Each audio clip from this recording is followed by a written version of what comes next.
Do not point that camera at me like I am some villain. Layla Ross snaps, shoving past a producer as the helicopter rotors fade behind the trees. Heat clings to her skin and the jungle smells like wet earth and bruised leaves. Above them, the drone hums and the red live icon blinks on millions of screens. This season is called Wild Frontier, a global survival show that pretends it is about grit. Everyone knows it is also about storylines, shipping wars, and who can cry prettiest on cue. Mia Bennett arrives in a spotless tan jacket, hair somehow still glossy. She stops beside Noah Thorne, the top movie star on the planet, and lets her eyes shine like she is about to break.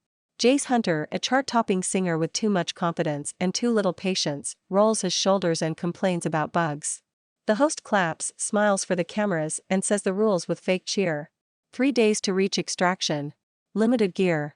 No contact with the outside world. No personal assistance. No special treatment.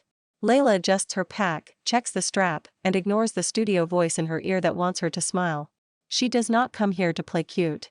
She comes here because she is tired of being edited into a side character in her own life. The team marches into the green wall. Within minutes, sweat runs down their backs. Vines tug at ankles. A cloud of insects tests every inch of exposed skin. Mia lets out a small gasp. Oh my gosh, my hand. She whispers, holding up her palm as if it is a war wound. Her eyes flick to the nearest camera, then to Noah. Big brother Noah, I am scared. My hands are raw. Could you carry my bag for me, please? She says it sweet, like it is a joke, like she is just a fragile girl in trouble. But she stands in the path, blocking the line, forcing everyone to watch. Noah does not reach for the bag. He looks at her hand. Then he looks at the straps on her pack, still clean, still tight. His expression stays calm, almost bored. Layla keeps walking anyway. She hears Mia continue, softer now. I cannot do this alone. You are so strong. You will not let me get hurt, right?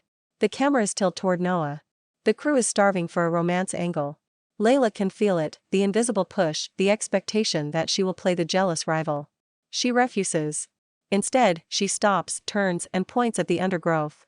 Watch your step. There is a nest of ants on that root. She says. Her tone is flat, helpful, and done. Mia pouts. She takes a dramatic step, then stumbles on purpose. She falls to her knees with a soft cry, landing where the ground is clear. Her bag slides like a prop. Ow. She whimpers, blinking fast. Everything hurts. I cannot even stand. Noah, could you help me, please? Layla exhales.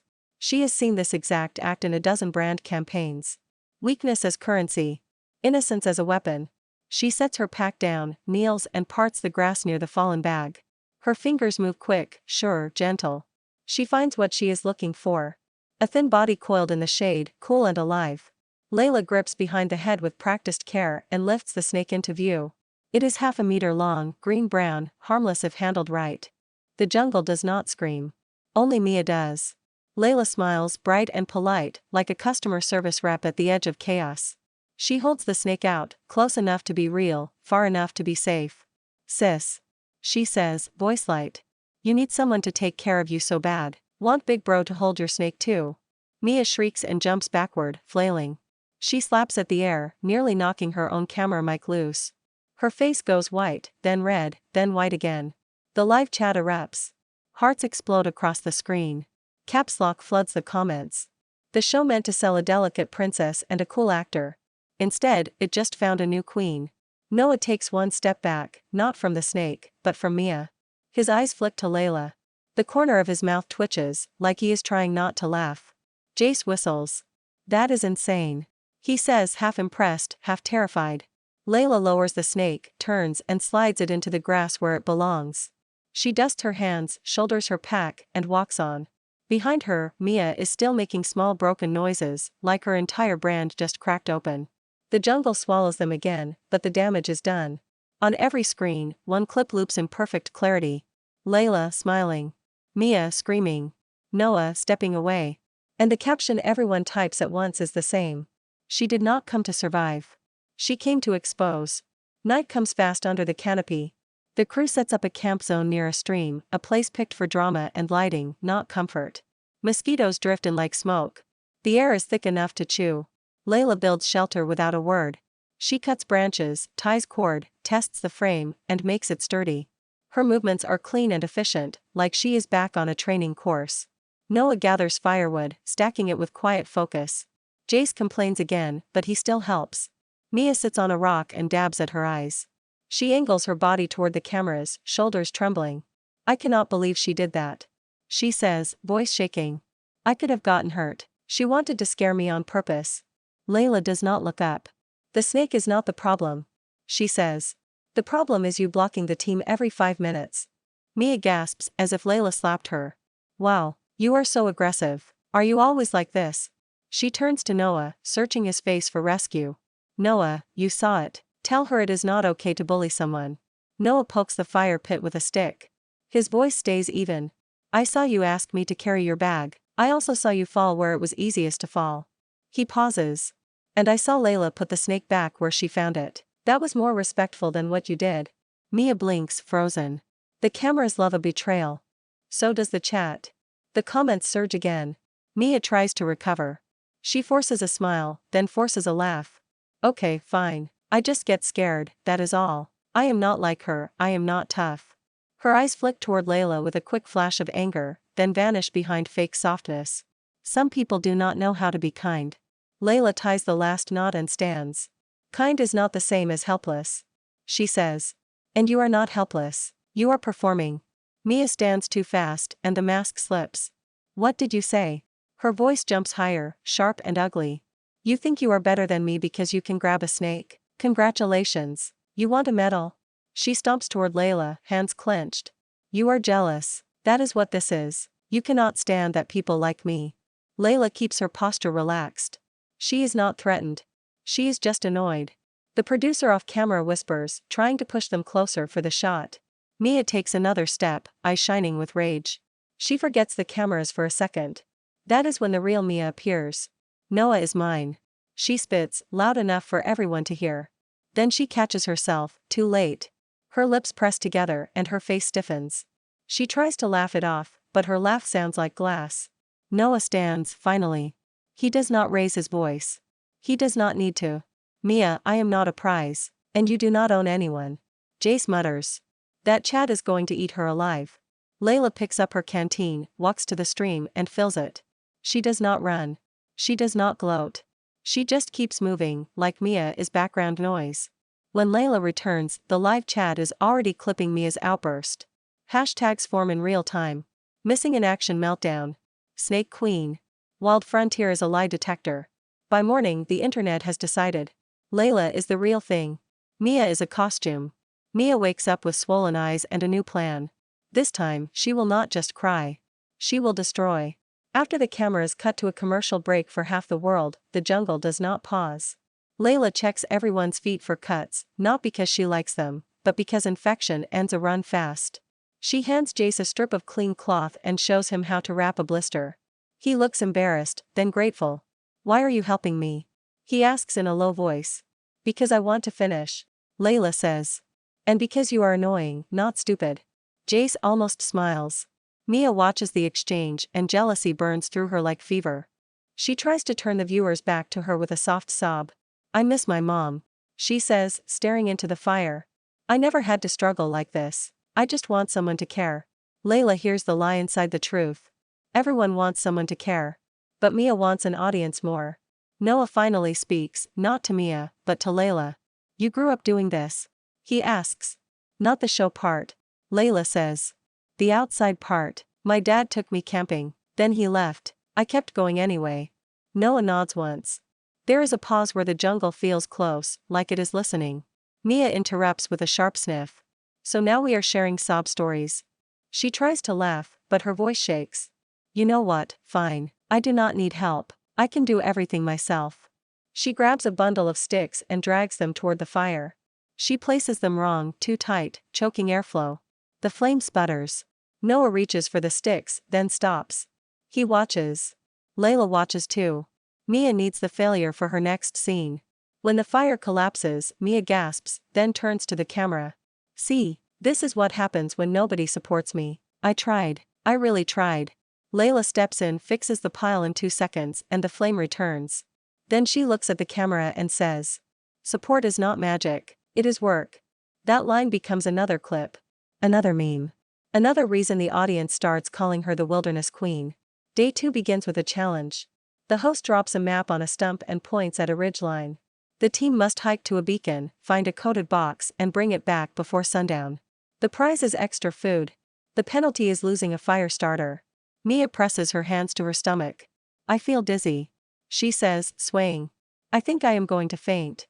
She leans toward Noah, aiming her weight at his shoulder. Noah steps aside, letting her steady herself on air. He does it politely, almost gently. But the message is clear. Layla scans the map. We take the stream north, then cut east at the rock formation. She says. It is safer than climbing the slope. Mia scoffs. Or we listen to someone with real experience. Like Noah. He does action movies. He knows survival. She says it with a giggle, like she is flirting with the whole world. Noah does not react. I learn choreography. He says. Layla actually does this. The chat screams approval. Mia forces a smile until her cheek twitches. Halfway through the hike, Mia accidentally kicks their water bottle into the mud. Oh no. She cries. That was not my fault. The ground is so uneven. Layla crouches, wipes the bottle clean with leaves and fills it from a safer spot. Then she holds it out to Mia. Drink. She says. Perform later. Mia stares humiliated. She drinks anyway, because the cameras are watching. Later, Mia slaps at her arm and yelps. A bug bit me. It burns. I might be allergic. She looks straight into the lens, tears ready on command. Is anyone going to help me? Layla pulls a small packet from her kit and tosses it to Mia. Anti-itch cream. She says. Use it. Stop screaming. Mia catches it, then drops it on purpose. It is dirty now. She whines. It is ruined. Layla picks it up, wipes it, and hands it back. It is still cream. She says. Not a diamond. By the time they reach the beacon, Mia is angry enough to forget her own script. She whispers to Jace when the camera angle shifts. Layla is sabotaging me. If you back me up, I can get you a feature on my channel. Jace laughs, loud and careless. You think I need your channel? He points his chin at the drone. You are live. Everybody heard you. Mia's face drains. She whirls toward Layla, eyes wet with rage. You are turning them against me. You are toxic. Layla opens the coded box, pulls out the prize, and does not even glance at her. I am not turning anyone against you. She says. You are doing that yourself. On the hike back, Mia tries a new tactic. She walks behind Layla, then suddenly cries out. My ankle. I twisted it. I cannot walk. The medic is on standby, but the show loves a struggle, so they wait. Noah looks down at Mia, assessing. Which foot? He asks. Mia points at the wrong one. Then she switches. Too fast. Too obvious. Noah exhales. Stand up. He says. Mia does not. She just cries louder, curling into the dirt. Noah turns to Layla. Do you want me to carry her? Layla lifts her knife, not in threat, but as a tool. She slices a long vine, twists it into a quick brace and ties it snug around Mia's ankle. Now you can walk. Layla says. If you cannot, we call medical and you go home. Mia freezes. Going home means losing the show, losing the spotlight, losing the money. She stands, limping in a way that looks dramatic but functional. The chat is merciless. She can walk when it counts. Layla built a brace in 10 seconds. Noah is done with her. At camp, Noah speaks to the camera in a rare interview clip. Layla is real. He says. In this business, real is rare. I respect that. Mia watches from the edge of the frame, lips pressed tight. In her eyes, the jungle is not the enemy anymore. Layla is. The next sabotage is quieter. During a short break, Mia slips a small packet of salt from Layla's kit and hides it in her own pocket. Salt is power out here. It keeps food edible. It keeps bodies from cramping. When Layla checks her kit and finds it missing, she does not accuse anyone. She just watches. She counts what she has, then adjusts the plan. At dusk, Layla boils water, sprinkles in herbs, and hands cups around. Jace drinks first, then Noah. Mia reaches for hers with a bright smile. Layla pulls the cup back. Not for you. She says. Mia blinks. What? Why? Because something is missing from my kit. Layla says. And you have been standing too close to it all day. Mia's cheeks flare. Are you accusing me? On camera? Layla shrugs. I am setting boundaries. She says. If you did not take it, you will be fine without my tea. The chat lights up. Boundary queen. She did not even yell. Missing in action is fuming. Mia laughs, brittle. She turns away, then whispers into her mic, thinking the jungle will hide her. It is just salt. She mutters. She is so petty. But her mic is still live. The audience hears everything. People rewind, clip it, and the hunt begins. When they return to camp, the producer quietly asks Mia to hand over any items she took from other kits. Mia denies it, then panics, then hands over the salt with shaking fingers. She tries to claim it was an accident. No one believes her. Noah looks at Layla and says, "You handled that clean." Layla answers, "I do not waste energy on acting, I save it for walking." Mia hears and the envy in her eyes turns sharper than hunger. While the team sleeps, the world works. Fans, haters, and amateur detectives do what they always do. They investigate. By midday, the live chat is less about bugs and shelter and more about receipts. Clips from Mia's past surface like oil on water. A high school video where Mia mocks a classmate. An old live stream where she laughs about making a girl cry. Screenshots of her selling a fake charity story. A photo thread about cosmetic work, hidden behind filters and denial. A college record that does not match the degree she claims. The show cannot stop it. The show depends on it. Mia wakes up and checks her tablet during a permitted break. Her face changes as she scrolls. She turns the screen away, but the camera catches the panic anyway. "What is wrong?" the producer asks, pretending to care. "Nothing." Mia says too fast. She swallows. "People are just jealous. They do not know me." But the receipts keep coming. A former assistant posts a recording of Mia yelling at staff. A brand manager confirms she demanded special treatment. A leaked message shows her asking for a script line to push a romance with Noah. Another message shows her paying for comments that attack Layla's looks and skills. Noah hears about it through his own team, who monitors the public response for safety. He does not mention it at first. He just watches Mia with sharper eyes. On the trail, the host announces a special segment. "Tonight, we do a truth talk around the fire." He says. "Viewers submit questions. You answer honestly, no edits." Mia's smile flickers. She knows what is coming. That afternoon, Mia tries to corner Layla while the cameras pan away for a nature shot. Her voice drops low. "Do you want money?" she asks. "I can pay you to stop. I can make you look bad with one call. You are nobody compared to me." Layla turns slow, calm, and dangerous. "You are threatening me on a live show," she says. "That is bold." Mia stiffens. "I am not threatening, I am just saying you should be careful." Layla steps closer. "You should be careful," she repeats. Then she smiles, the same polite smile from the snake moment. "Because the jungle does not care about your followers, and neither do I." Mia snaps. Her hand shoots out, grabbing at Layla's sleeve. Layla catches her wrist, not hard, just firm, like a parent stopping a child. Mia yanks back, and in the struggle her microphone slips, exposing her words clearer than ever. "You ruined my storyline." Mia hisses. "You stole my man, you stole my moment." Noah appears behind them, silent. He heard enough. "Mia," he says. His voice is cold, and it makes the air feel thinner. "Do not touch her." Mia spins. She tries to cry instantly, but the switch is messy. "I just slipped," she pleads. "Layla pushed me." Noah does not move. "Stop lying," he says. "I am not interested, I never was." Mia's mouth opens, then closes. For the first time, her tears are real, but not the kind she sells. They are the tears of someone losing control. The chat explodes again, not with sympathy, but with laughter. The hashtags change. "Missing in action exposed." "Script leak." Noah says no. Layla walks away, leaving Mia standing alone in the leaves. The show wanted a love triangle. What it gets is a public unmasking. And tonight, around the fire, the world will ask questions that do not forgive. The internet does not just dig up dirt. It builds a timeline. Someone posts an old sponsorship contract where Mia promised to disclose paid ads, then did not. Another person finds a lawsuit where a small creator accused Mia of stealing content. A former classmate releases a yearbook note where Mia wrote cruel jokes about a girl with a stutter. Even a clip from a talk show surfaces, where Mia calls herself naturally brave, while a stunt double is clearly in frame. Each receipt lands like a stone in water. Ripples spread. Brands that loved her numbers suddenly fear her name.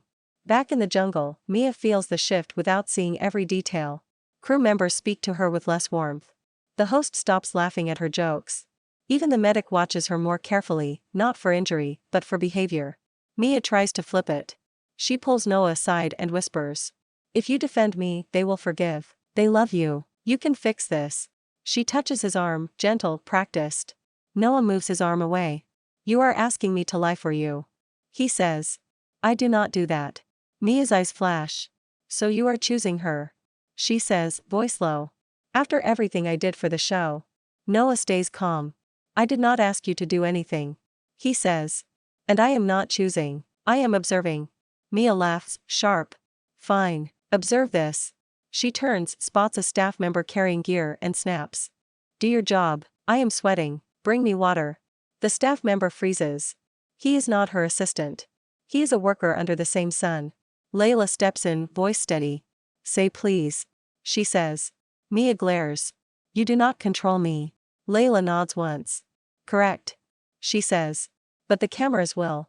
Mia looks up at the drone and for a second fear replaces anger. She swallows. Please. She mutters, almost choking on it. The staff member hands her a bottle without a smile. The clip hits the internet within minutes. Another crack. Another shard of the persona falling away. The fire crackles. The host sits on a log, smiling like a judge who loves the sound of a gavel. Cameras circle them in tight angles. The drone hovers above, watching like an unblinking eye. Truth talk. The host says. First question is for Mia. Mia straightens, chin lifted, trying to look brave. She has done live drama before. She thinks she can charm her way out. The host reads from a card. Viewers ask, did you ask producers to push a romance storyline with Noah? Yes or no? Mia laughs, too loud. That is ridiculous. People will believe anything. The host nods, as if he expected that. Roll the clip. He says. A monitor lights up beside the fire. The feed shows backstage footage from before the show. Mia sits with a producer, smiling, pointing at a script sheet. Her voice is clear. If you can cut it like I am helpless, Noah will look like a hero. Mia says in the clip.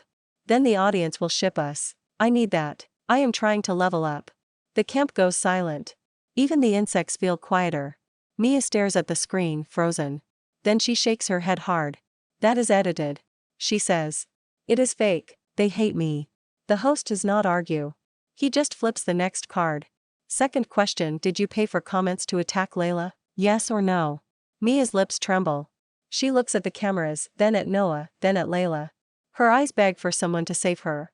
Noah does not. Layla does not. Roll the clip. The host says again. This time it is a screenshot trail, messages, payment confirmations, and a voice note. Mia's voice note plays over the firelight. Hit her hard. Her voice says. Call her violent. Call her jealous. Make her look unstable. Mia covers her face. She sobs, ugly now, no longer pretty for the camera. I was under pressure. She cries. I did not mean it. I was scared. I just wanted to succeed. Layla speaks for the first time in minutes. Her tone is quiet, almost kind, which makes it sharper. The wilderness does not raise babies. She says. And this industry does not run out of honest people. You lose because you are weak and you are fake. Mia lifts her head, mascara streaking. You think you are so pure. She screams. You love this. You love watching me fall. Layla shakes her head. I love watching the truth. She says. And you hate it. Noah leans forward. He looks straight into the lens, as if he is speaking to the entire world.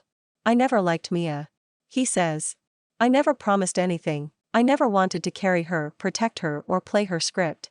Mia makes a strangled sound. Her shoulders collapse. The host clears his throat. Final decision. He says. Due to misconduct and threats toward another contestant, Mia Bennett is removed from the program effective now.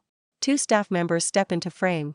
Not police, not authority, just crew with radios and firm faces. They guide Mia away. Mia fights at first. Then she realizes the cameras are still rolling. She tries to fix her hair, tries to smile, tries to salvage the image. But nothing sticks. The world saw the snake. Now the world sees everything. When she disappears into the dark, the camp breathes again. Layla stares into the fire. She does not smile. She does not celebrate. She just feels lighter, like a storm moved out and left clean air behind. Tomorrow is extraction day. The jungle still needs to be survived. But the real predator is already gone. Extraction morning arrives with fog and bird calls. The trail to the helicopter pad is steep, slick, and quiet. Without Mia, there is no constant whining, no staged falls, no fake tears. There is only the jungle and the work. Layla leads when the path disappears. Noah follows without question. Jace, humbled by the terrain, finally stops complaining and watches where he steps. At the ridge line, the beacon flashes through the mist. A crew member waves them in. The host cheers, loud enough to be heard over the rotors. "You made it," he shouts. "And you did it with real survival." Layla climbs into the helicopter and looks down at the canopy. For a moment, she remembers every time someone told her to soften, to smile, to be less. She remembers every director who wanted her to play pretty and silent.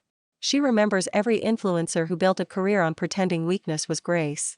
She does not regret a single second in the jungle. Back in the studio, the finale broadcast hits like a tidal wave. Clips of Layla building shelter, finding water, making a brace, and handling the snake play on loop. The internet crowns her in real time. Brands that once ignored her now beg for contracts. Outdoor companies offer sponsorships. Film directors send scripts where she is not a side character. She is the lead. Mia's name vanishes from campaigns overnight. Statements appear. Partnerships end. Accounts go silent. A week later, she is just a rumor people bring up as a warning. Noah gives one last interview at the wrap party. He stands beside Layla, not too close, not performing. "People think acting is about pretending," he says. "Sometimes it is about telling the truth." Layla told the truth without trying. Layla smirks. "You mean I annoyed the truth out of her?" she says. Noah laughs, quiet, genuine. "That too." A reporter tries to push the romance angle. "So, are you two dating?" Layla looks straight at the microphone. "We are allies," she says. "And we are tired of fake kindness that is really cruelty." Noah adds. "If we work together, it will be because we choose to, not because a producer wrote it." The crowd cheers. The chat on the live stream of the press event goes wild. A new tag takes over. Wild Duo. Snake Queen and Ice King. Real is the new luxury. On award night months later, Layla steps onto a stage in a black dress that does not try to make her small. She holds a trophy, lights hot on her face, cameras waiting for a graceful speech. "I do not like acting nice," she says, voice clear. "I do not like tearing people down either. But if someone comes at me with a fake mask and a sharp plan, I will pull the mask off. Every time." She pauses, scanning the crowd, then the cameras. Her smile is soft, but her eyes are steady. "The best revenge is not screaming," she says. "It is watching someone build a whole persona, and then watching it shatter with one gentle poke." Somewhere out there, deep in the internet, the snake clip still loops. Not because it is cruel. Because it is clean. Because it is honest. Because it is funny. And because it reminds the world of a simple truth. In the wild, you carry your own bag. After the finale, Layla does not become soft. Fame tries to wrap her in new rules, new scripts, new polished smiles. She refuses those too. A magazine asks her to apologize to Mia for going too far with the snake. Layla looks at the editor and says, "No, the snake was honest. The show was the lie." A talk show host asks if she regrets humiliating a younger woman. Layla answers, "I regret that we reward people for helplessness. I do not regret refusing to carry someone who can walk." The audience cheers. Some people complain. Layla does not care. In the weeks after, Layla trains for her next film role. It is an action thriller set in the mountains. Noah is the lead. He requests Layla as his co-star openly, in a way that shuts down the old gatekeepers. On the first day of rehearsals, Noah meets Layla on a quiet sound stage. No cameras. No producers whispering ships. Just work. "You trust me?" he asks. Layla checks the harness on her climbing rig and says, "I trust your discipline." Then she adds, "And I trust you will not ask me to be small." Noah nods. "I will not," he says. They climb. They fall safely. They reset. They do it again. It is not romance. It is respect, built the hard way. Months later, at another award show, a reporter tries to bait Layla. "If Mia came back and apologized, would you forgive her?" Layla thinks. Then she says, "Forgiveness is not a performance. If she changes, she changes. If she does not, the world keeps moving." The reporter presses. "Do you think you changed the industry?" Layla smiles, the smallest smile. "I think I reminded people that strength can be simple," she says. "And that pretending is loud." The clip goes viral. Again. Somewhere, far from the lights, a snake slides through grass. It does not know it became a symbol. It just lives. Layla lives too. And she carries her own bag. Thanks for watching. Follow for more romance stories.